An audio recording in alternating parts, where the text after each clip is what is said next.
지난 일요일 문재인 대통령은 3주년 특별연설을 통해서 코로나19 이후에 경제를 어떻게 할 것인가, 경제 해결 방안을 발표했습니다. 핵심은 이거였어요. 경제를 살려야 한다. 일자리를 만들어야 한다. 그것을 위해선 한국판 뉴딜 정책을 해야 한다. 이런 거였습니다. 한국판 뉴딜 정책. 구체적으로 뭘 어떻게 한다는 걸까요? 어떻게 해야 일자리가 쏟아지는 걸까요? 지금 나오는 얘기로는요, 디지털 인프라 산업, 비대면 산업을 활성화해서 일자리를 내겠다라는 건데, 근데 디지털, 비대면 이렇게만 들어서는 오히려 인력을 줄이는 산업 아닌가? 이런 의문 드시죠? 자, 이분의 답을 직접 들어보겠습니다. 청와대 일자리 수석 황덕순 수석 연결이 되어 있습니다. 황 수석님 안녕하세요. 네, 안녕하세요. 한국판 뉴딜 정책 이러면은 조금 막연해요. 한마디로 네, 그렇습니다. 네. 일자리 만들기 정책이다 이렇게 생각하면 됩니까? 일자리 만들기에 더해서 조금만 덧붙인다면 변화하는 한국 사회의 미래를 위한 새로운 혁신의 동력을 만들기 위한 것이다, 이렇게 추가를 하고 싶습니다. 혁신 동력을 만들고 일자리도 더불어서 만들어서 경제를 살리는 정책 이렇게. 네네, 예. 그래요.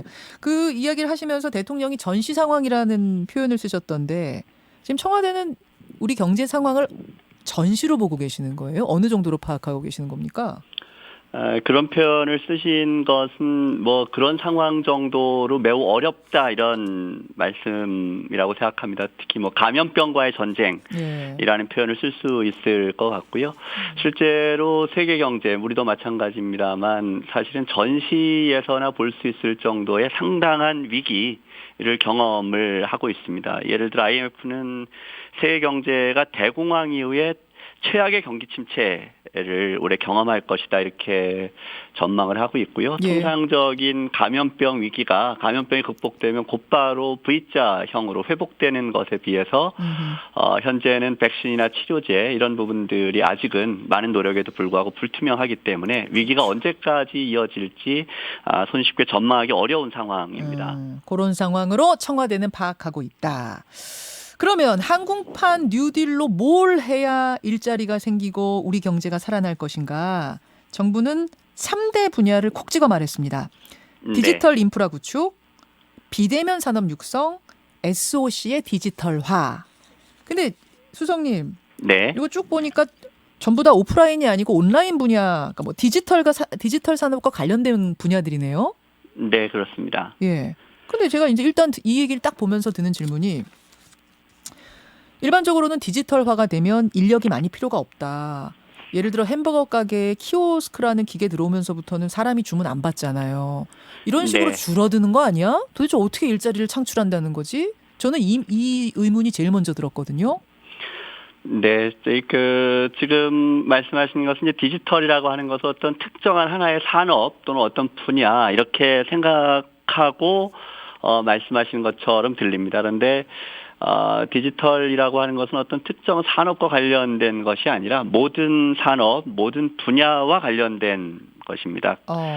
디지털 기술을 활용하는 것은 금융뿐만 아니라 제조업, 의료 또는 유통, 모든 산업 분야와 관련이 되고요. 비대면이라고 하는 것도 어떤 특정한 산업을 뜻하는 것이 아니라 경제활동이 이루어지는 방식을 뜻하는 것이어서 모든 분야에 적용될 수 있는 것입니다. 그리고 SOC의 디지털화라고 하는 것은, SOC라고 하는 것이 기본적으로 이제 사회기관 인프라라고 볼 수 있는데, 도로 깔고 항만 건설하고 댐 짓고 뭐 전기 깔고 수도 깔고 이런 사업이 SOC 사업이잖아요. 네, 그런 것들이죠. 이제 그런 것들은 눈에 보이는 것들인데, 그런 것들을 유지하고 관리하고 효율적으로 운영하는 데에는 과거와 같은 방식이 아니라 조금 더 디지털 기술을 접목을 하게 되면 훨씬 더 효율적이고 생산적으로 그런 SOC들을 관리할 수 있습니다. 예를 들어서 우리가 이제 에너지 전환 얘기를 많이 합니다. 신재생 에너지로의 전환 같은 것들을 얘기를 하는데, 우리가 전통적인 발전에 비해서 신재생 에너지는 좀 불안정한 측면이 있습니다. 예를 들어 태양광을 생각하면 해가 쨍쨍한 날도 있고 그렇지 않은 날도 있고요. 풍력을 생각하면 바람이 많이 부는 날도 있고 이제 그렇지 않은 날도 있고. 지역별로 분산된 일종의 소규모 발전의 성격을 갖는데 이런 부분들이 고르게 안정적으로 수요자에게 연결되기 위해서는 스마트 그리드라고 하는 새로운 디지털 기반 기술이 필요하지요. 그래서 이런 사회 모든 분야의 변화에 디지털이라고 하는 것들이 기반이 되는 것입니다. 그래서 디지털 뉴딜이라고 하는 것은 특정한 어떤 산업 분야를 염두에 둔 것이 아니라 디지털 시대로의 전환에 맞추어서 우리 사회의 거의 모든 분야를 새로운 변화에 맞는 방향으로 한 단계 업그레이드 시키겠다라고 하는 접근이라고 생각하셔도 좋을 것 같습니다. 근데 일자리가 막 나와요? 사실은 뭐 건설을 하고 뭐 이래야 일자리가 사실 많이 쏟아지지 디지털화? 이런 걸로는 일자리 창출이 많이 될 것 같진 않은데. 일단 뭐 연관 산업 같은 것들이 당연히 성장을 하겠고요. 새로운 기술이 등장을 하면 일자리가 줄어들 것인지, 늘어날 것인지와 관련된 아주 오래된 역사적 논쟁이 있습니다. 역사적으로는 뭐 러다이트 운동 같은 것도 있었고, 흔히 직관적으로 생각하기에 이제 로봇이 도입이 되면, 그렇죠. 일자리를 뺏을 걸로 이제 많은 분들이 생각을 합니다. 그리고 우리나라는 전 세계에서 사실은 공장의 로봇이 가장 많은 나라에 속합니다. 1인당 로봇이 가장 많은 나라에 속하는데 그럼에도 불구하고 우리는 경제가 성장하는 과정에서 끊임없이 일자리를 창출하면서 경제가 확대되어 왔고요. 역사적으로 거의 모든 그 학자들은 기술 변화에 따라 새로운 일자리가 생기고 또 새로운 수요가 늘어나서 그것 때문에 일자리가 줄었다고 판단하지는 않습니다. 지금과 관련해서도 근데 지금 주는 줄지 않는 정도 걱정이 아니라 많이 늘어야 되잖아요. 지금 경제 살리기 위해서 하는 게 뉴딜 정책이니까 많이 늘겠습니까? 지금 당장은 이 한국판 뉴딜과 함께 저희가 공공부문에서 55만 개의 일자리를 창출하는 계획을 같이 세우고 있습니다. 네, 그리고 이 55만 개 일자리 가운데는 디지털이나 비대면 분야가 당연히 포함되고 있고요. 이런 사업들은 당연히 한국판 뉴딜로 이어져서 한국판 뉴딜에서 발전시켜야 될 예를 들어 시범 사업이나 또는 모델을 만들다든가 이런 역할들을 아마 공공부문에서 지금 바로 만들려고 하는 55만 개 일자리가 그런 역할을 할 걸로 생각을 하고 있습니다. 알겠습니다. 그러니까 뭐 디지털화만 통해서 일자리를 창출한다는 게 아니고 요것은 요것대로 하고 또 전통적으로 일자리 만드는 사업도 같이 가서 결과적으로는 50만 개 정도의 일자리를 창출해내겠다. 이런 말씀. 청와대 일자리 수석 지금 만나고 있습니다. 고용보험 얘기 좀 할게요. 수석님. 고용보험. 네. 흔히들 뭐 이런 겁니다. 여러분. 제가 이제 회사 다니다가 실직을 하면 회사 그만두면 어느 정도 기간 동안 실업급여 나오죠. 요게 고용보험인데 이게 뭐 그냥 공짜로 주는 게 아니고 제가 회사 다니는 동안 저하고 회사 측하고 1대1로 매월 적립을 합니다. 그걸 가지고 이제 나중에 실업급여를 받는 건데 지금까지 뭐 프리랜서라든지 또 뭐 특고, 그러니까 특수고용자들, 택배기사, 또 뭐 화물운전자, 또 그 뭡니까 대리운전 뭐 이런 분들은 다 안 됐잖아요. 네네. 예. 전국민 고용보험을 가능하게 하겠다라는 대통령의 구상 가능할까요? 저는 충분히 가능한 일이라고 생각합니다. 다만 이제 아직 우리 사회의 제도적인 기반이나 이런 것들이 뭐 올해, 내년 뭐 그렇게 할 수 있을 정도로 갖추어져 있는 것이 아니기 때문에 그 방향으로 당연히 가야 될 것으로 생각을 하고 있고요. 다만 정책이라고 하는 것은 치밀하고 섬세하게 접근해야 되고 우리 사회에 그거를 실제로 그 정책을 집행할 수 있는 기반이 갖추어져야 할 수 있는 것이어서 그런 기반을 갖추어지는 작업과 함께 병행해서 이 적용 범위를 확대해 가야 되겠다라고 생각을 하고 있습니다. 단계적으로 어제 저 국회 환노위에서 이 고용보험이 통과가 되긴 됐는데 예술인 분야에 대해서만 고용보험 적용하는 걸로 일단 환노위를 통과를 했습니다. 물론 본회의 남아 있고요. 왜냐? 예술인은 예술기관이 고용주 역할을 해서 그 분담액을 내주고 예술인 1 고용주가 된 예술기관에서 1 이런 식으로 한다는 건데 근데 이제 특고 노동자들은 안 됐어요. 대리운전사, 택배기사 이런 분들은 고용주 역할을 해줄 사람이 없으니까 결국 안 된 겁니다. 결국은 전 국민으로 넓히는 과정에서 이런 게 문제가 되지는 않겠습니까? 누가 고용주 역할을 해서 같이 분담액을 분담해 줄 것인가? 이건 어떻게 해결하나요? 우선 정부 입장에서는 뭐 예술인만 통과된 것에 대해서 무척 뭐 아쉽게 생각을 하고 있고요.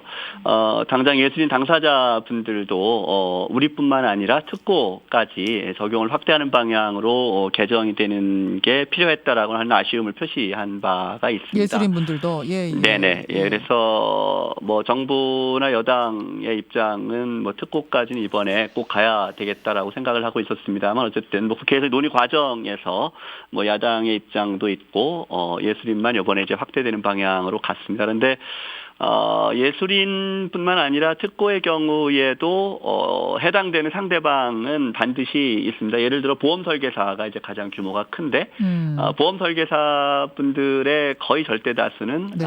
보험회사 를 소속이시니까. 위해서 일을 하고 있는 분들이죠. 그리고 택배 기사도 마찬가지입니다. 어떠한 회사에 물건을 네. 배송하는 분들이고요. 예. 그래서 상당수의 소위 우리가 특수 형태 근로 종사자라고 부르는 특고들은 임금 근로자처럼 어떤 이 지휘 종속 관계가 상당히 강한 것은 아니지만 이 상대방이 되는 분들, 이분들이 제공하는 노무를 제공받아서 사업을 하는 분들이 있죠. 그분들이 일반 임금 근로자들의 사용자에 해당하는 사회적 기여를 해야 된다고 생각을 합니다. 분담액을 네. 내야 된다. 근데 그분들 그렇죠. 입장에서는 분명히 이분들은 특수고용직 프리랜서인데 지금 택배기사분들, 대리운전사분들 다 특수고용직 프리랜서잖아요. 근데 우리가 왜 그 분담액을 다 내냐 이럴 수 있을 것 같은데요. 특수 형태 근로 종사자냐, 특고냐, 임금 근로자냐, 자영업자냐, 이것은 사실은 칼로 무를 자르듯이 명확하게 잘라질 수 있는 게 아닙니다. 예를 들어서 이런 말씀을 들어보겠습니다. 예를 들면 택시 기사분들이 임금 근로자라고 하는 것에 대해서 누구도 의심하지 않죠. 예.